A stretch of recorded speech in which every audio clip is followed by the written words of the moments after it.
Hello दोस्तों, कैसे हैं आप सभी। आशा करता हूँ आप सब स्वस्थ होंगे, मस्त होंगे, अपनी पढ़ाई अच्छे से कर रहे होंगे। मैं नीतेश गुर्जर स्वागत करता हूँ आप सभी का आपके अपने YouTube channel nice study centre में।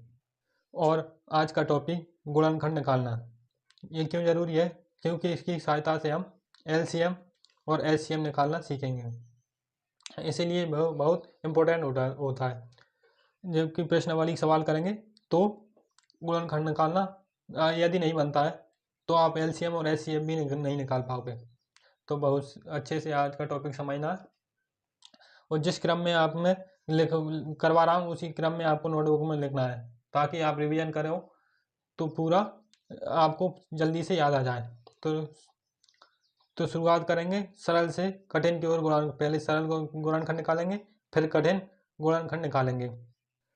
थोड़ा सा धीरज रखना, अगर आपको कुछ नहीं बनता है तो धीरज रखकर ध्यान से सुनना है और समझना है। तो पूर्णता को प्राप्त जब हो सकता है जब आपको आपके पास धीरज हो। तो कोई भी संख्या उसका गुणनखंड कैसे निकाल सकते हैं? तो पहले सरल सी संख्या लेते हैं हमने सरल संख्या ली 12, ये सरल संख्या। अब लेकिन सरल से कठिन की ओर जाएंगे।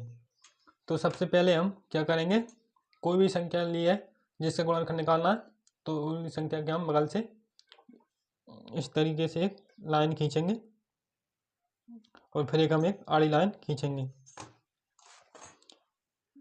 एक आड़ी लाइन इस तरीके से खींच लेते हैं। उसके बाद जिस संख्या का गुणनखंड निकालना है उसे हम यहाँ लिखेंगे। यहाँ पे हमने वो संख्या लिख दी। अब यहाँ पे हमें दूसरी संख्या लिखनी है, वो हमारे दिमाग से सोचनी है। तो वो क्या होगा?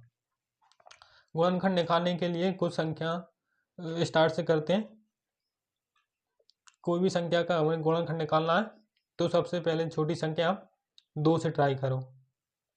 जब 2 से बात ना बने, 2 से भाग ना जा सके तो 3 से ट्राई करो। जब 3 से भाग नहीं जाता है तो फिर 5 से ट्राई करो। ये आपको कुछ संख्याओं का क्रम याद रखना है। जब 5 से भाग ना जाए तो 7 से। तो इस तरह आपको तो शुरुआत हम किससे करेंगे? 2 से। अगर 2 से भाग चला जाता है तो ठीक है, अगर 2 से भाग नहीं जाता है तो फिर 3 से ट्राई करेंगे, फिर 5 से, फिर 7 से, इसी तरह आगे बढ़ते जाएंगे। तो 2 का भाग अगर 12 में नहीं जाता है तो फिर 3 से ट्राई करेंगे। अगर मान लीजिए 3 से भी भाग नहीं जाता है तो फिर हम किससे करेंगे? 5 से। इसके बाद 7 से ट्राई करेंगे, फिर 7 से नहीं बनेगा तो फिर 11 से। अगर 11 से भी नहीं बनना है तो फिर 13 से करेंगे। अगर 13 से भी नहीं जाता है तो क्या करेंगे? 17 से करेंगे। और 17 से भी नहीं जाए तो हम क्या करेंगे? 19 से। 19 से भी नहीं गया तो 23 से। इस तरह करना है और इससे आगे चला जाएगा। तो आपके 10th लेवल पे इतना ही आता है, इससे बात नहीं आएगी ज़्यादा बड़ी संख्या। तो सबसे पहले नियम के अनुसार चलना हमें। सबसे पहले हम 2 से भाग करेंगे। तो इस बार हम 2 से भाग करेंगे, तो 2 से भाग कर देंगे। 2 को पहाड़ा पढ़ना है। 2 एकम 2, 2 दूनी 4, 2 तीन 6, 2 छंके 2 15, 2 छंके 12, 2 छंके 12 कितनी बार जाएगा? 6 बार। जितनी बार में भाग जाता है वो संख्या हम नीचे लिखेंगे। फिर हम 2 से ट्राई करेंगे, क्योंकि हमारा नियम क्या कहता है? 2 से वो संख्या के सामने 2 छोटी संख्या लिखना है, पहले 2 फिर 3, इस तरह बढ़ते जाना है। तो अब हम 2 से फिर ट्राई करेंगे। 2 2 3 6। अब यहाँ 3 आ गया। अब 2 का हमने टेबल पढ़ा, 2 3 6, 3 बार में 6 आ गए, तो 2 3 6। अब हम देखेंगे, अब अगर हम 2 से करेंगे तो 2 में 3 नहीं जाएगा, 2 के पहाड़े में 3 नहीं आता, तो हम किससे करेंगे? अब 3 से करेंगे। तो 3 एकम 3, एक बार भाग चला गया। जैसे ही एक बार एक नीचे आएगा तो हम समझ जाएंगे गुणनखंड समाप्त हो गया। तो उस संख्या के इतने ही गुणनखंड है। अब 1 का भाग 1 में नहीं करना है, तो 1 का भाग करते रहेंगे तो कुछ भी नहीं होगा। तो अब 12 का कितना गुणनखंड होगा? तो उसके गुणनखंड क्या आएंगे? तो 2 गुणित 2 गुणित जो भी संख्या आती है किनारे में हम उन्हें गुणा करके लिखते हैं इस तरीके से। आप इस तरीके से लिख लेना है। क्लियर हुआ? तो ये गुणनखंड आ गए। तो यही 12 के गुणनखंड अभाज्य गुणनखंड है। गुणनखंड तो लेकिन कैसे हैं? अभाज्य है, तो इनको अभाज्य गुणनखंड बोलते हैं। तो हम इनको ऐसे भी लिख सकते हैं। तो ये क्या है, 12 के अभाज्य गुणनखंड। इनको लिखने का एक और तरीका होता है कि जो संख्या रिपीट हो रही है तो उसको हम एक बार लिख देंगे, और जितनी बार रिपीट हुई है उसके ऊपर इतने की घात चढ़ा देंगे। जैसे 2 की 2 बार रिपीट हुई है तो फिर गुणा में 3 एक ही बार 3 की, इस तरह से लिख सकते। ये तरीका भी बहुत प्रचलित है। तो 12 का गुणनखंड निकालोगे आप घातों के रूप में लिख सकते हो। जैसे कि हम एग्जाम्पल लेते हैं, दूसरा एग्जाम्पल लेते हैं हम। मैंने आपके संग लिख ली 18। तो आप यह वीडियो को रोककर इसके गुणनखंड निकाल सकते हैं। तो मैं समझ सकता हूँ आपने निकाल लिए होंगे। तो अब इसका हल करेंगे। 18 के बाद गुणनखंड कैसे लिखेंगे, तो अब इधर 18 लिखोगे, एक खड़ी लाइन और एक आड़ी लाइन। अब शुरुआत कैसे करनी है, तो 2 से करनी है। 2 की टेबल में क्या 18 आता है, बिल्कुल आ सकता है। तो 2 का 18 कितनी बार में है, 9 बार में। तो जितनी बार हम टेबल लेंगे उसको नीचे लिखेंगे। 2 की टेबल में क्या 9 आता है, तो आप कहोगे 9 नहीं आता है। तो किस में आता है, अब 2 के बाद तो 3 में आता है, हाँ, तो आप कहोगे 3 में। अब 2 को भागने जाएगा 3 से ट्राई, तो 3 बार में 3 आ जाएगा। अब फिर 2 से नहीं जाएगा तो अब फिर हम 3 से करेंगे, तो 3 एकम 3। जहाँ 1 आ गया मतलब गुणनखंड समाप्त हो गया। तो हमारे गुणनखंड क्या है,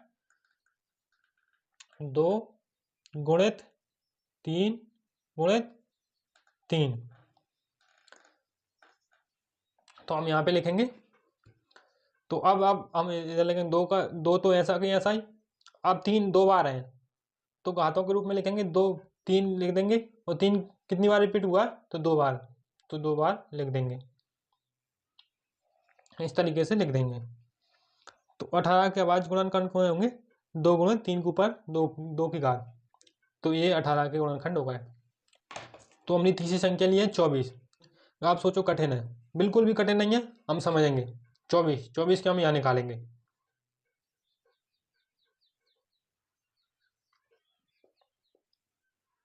24 हमने यहाँ लिखी। अब 24 से गुणनखंड निकालेंगे। शुरुआत कैसे करेंगे, 2 से। तो 2 का पहाड़ा जब तक पढ़ना है 24 ना आए, तो 2 एकम 2, 2 दूनी 4। फिर अब 12 आ गया, 12 का हमने इधर निकाला तो उसी तरह ये निकालेंगे। तो आप दिमाग भी लगा सकते हो, 12 दूनी 24।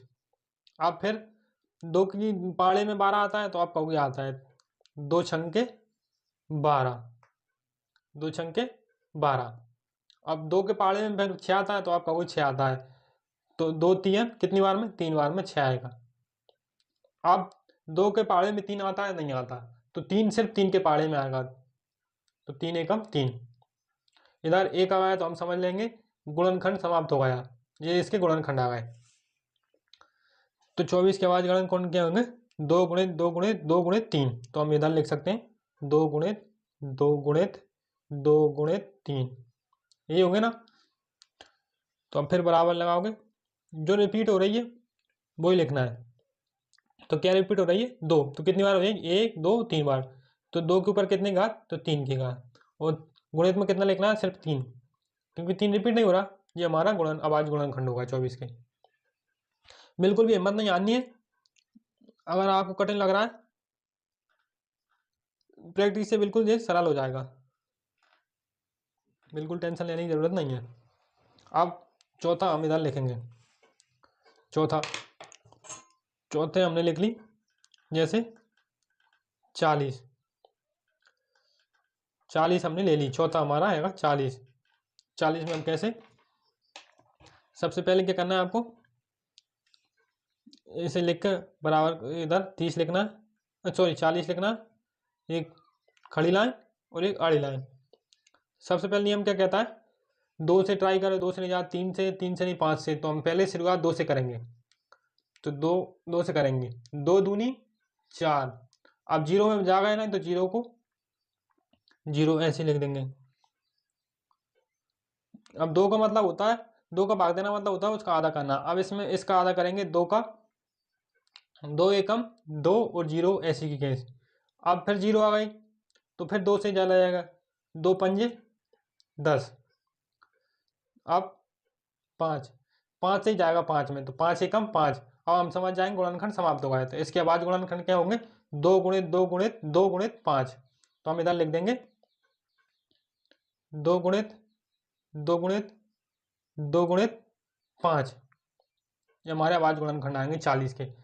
तो 2 कितनी बार है, 3 बार है, तो 2 के ऊपर 3 की घात और गुणित 5, तो हमारे आवाज गुणनखंड हो गए। तो इसके बाद पांचवी संख्या है, हम पांचवी संख्या लेंगे हम 60 ले लेते हैं। इसको आपको ट्राई करना है, वीडियो रोक कर आप लिख सकते हो। तो 60 को पहले इस तरह लिख देंगे। तो एक खड़ी लाइन और एक आड़ी लाइन। अब मैं एक ट्रिक बताता हूँ आपको, अगर इकाई का अंक 0 हो तो उसमें 2 का भाग जरूर जाएगा। तो 0 है तो हम 2 का भाग करेंगे इसमें, तो इस 2 का भाग मतलब होता है इसका आधा करना, तो इसका आधा करेंगे 30 हो जाएगा। अगर आधा नहीं कर सकते हैं तो पाड़ा ही पड़ेंगे, जैसे 2 3 6, तो 3 बार में 6 आएगा, 0 की 0, तो फिर 0 आएगा इकाई अंक, फिर 2 से भाग चला जाएगा। तो अब इधर आपको कंफ्यूजन होगी, तो 2 का टेबल ऐसे पढ़ना है, 3 से आगे नहीं होना चाहिए। तो 2 एकम 2, अब इधर 1 बच गया, 2 तो चले गए, अब 1 बचा है। अब ये कितने हो गए, 10 हो गए, 2 5 10। अब 2 का पाड़ा नहीं जाएगा, तो अब 2 का पाड़ा नहीं जाएगा तो हम क्या लेंगे, 2 का नहीं जाएगा फिर 3 लेंगे, फिर इसके बाद 5, अब 3 लेंगे, तो 3 में 3 5 है 15, 5 बार में चला जाएगा। अब 3 का नहीं जाएगा, अब किसके लाएंगे, 5 का, तो 5 एकम 5, अब गुणनखंड समाप्त हो गया। तो 60 के गुणनखंड क्या आ गए, तो 2 गुणित 2 गुणित 3 गुणित 5, इस तरीके से आप गुणनखंड। अब कॉमन रिपीट हो रही है तो आप कहोगे 2 रिपीट हो रही है, कितनी बार, 2 बार, तो 2 के ऊपर कितने घात लगाएंगे, 2 की, फिर गुणा में 3 लिखेंगे, फिर गुणा में 5 लिखेंगे। यही आपके 60 के आवाज गुणनखंड होंगे। थोड़ा थोड़ा तो आपको समझ में आ रहा होगा। तो 60 का आ गया तो आपको ऐसे ही 80 100 इस तरह आ जाएगा। अब अगली संख्या लेते हैं, छठी संख्या लेंगे हम 90। अब 90 के गुणनखंड निकालना, तो 90 के इस तरह डबल लाइन खींचेंगे, इस तरह से 90 लेकर ऐसी लाइन खींचेंगे, एक आड़ी और एक खड़ी लाइन। अब मैंने ट्रिक बताई थी, लास्ट में अगर शून्य होगा, इकाई का अंक शून्य होगा तो वो हमेशा 2 से कटेगा, तो हम 2 से ट्राई करते हैं। तो उस 2 का मतलब उसका आधा करना है, तो 2 का आधा कर 90 का आधा करेंगे, कितना आएगा, 45 आएगा। अगर 45, अगर आप आधा नहीं करवाओ तो पाड़ा पढ़ लेना है। अब 45 आ गया है, तो 45 किससे कटेगा, अब 2 से तो कटेगा नहीं, 3 से ट्राई करेंगे, 3 से नहीं होगा तो 5 से ट्राई करेंगे। तो अब हम 3 से ट्राई करेंगे, तो 3 से ट्राई करेंगे तो 3 का पाड़ा ऐसा पढ़ना है, 4 से आगे नहीं जाना है। तो 3 एकम 3, 3 इसमें से निकल गए तो 1 बचा। अब ये कितने हो गए, 15 हो गए, 3 5 है 15।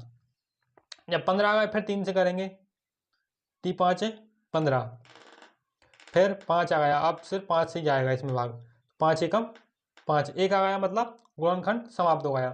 तो इसके अब गुणनखंड क्या होंगे, 90 गुणनखंड 2 गुणित 3 गुणित 3 गुणित 5, तो रिपीट क्या हुआ, 3 हुआ, कितनी बार, 2 बार, तो लिखेंगे 2 तो ऐसा ही, तो 3 के ऊपर 2 की घात गुणा 5, ये हमारे 90 के आवाज गुणनखंड है। इसी तरह आपको और भी उदाहरण लिख लेने हैं। अब मैं आपको होमवर्क दे रहा हूँ, होमवर्क होगा आपका, आपको निकाल के लाना है 120 120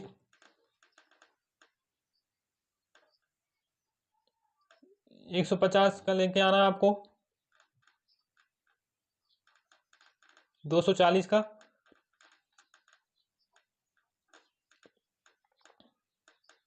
360 का, और 5 में लिखेंगे हम 720 का। डरना नहीं है, कठिन नहीं है, अगर बनता है तो ठीक है, नहीं हम अगली वीडियो लेक्चर में इनको सोल्व करवाएंगे।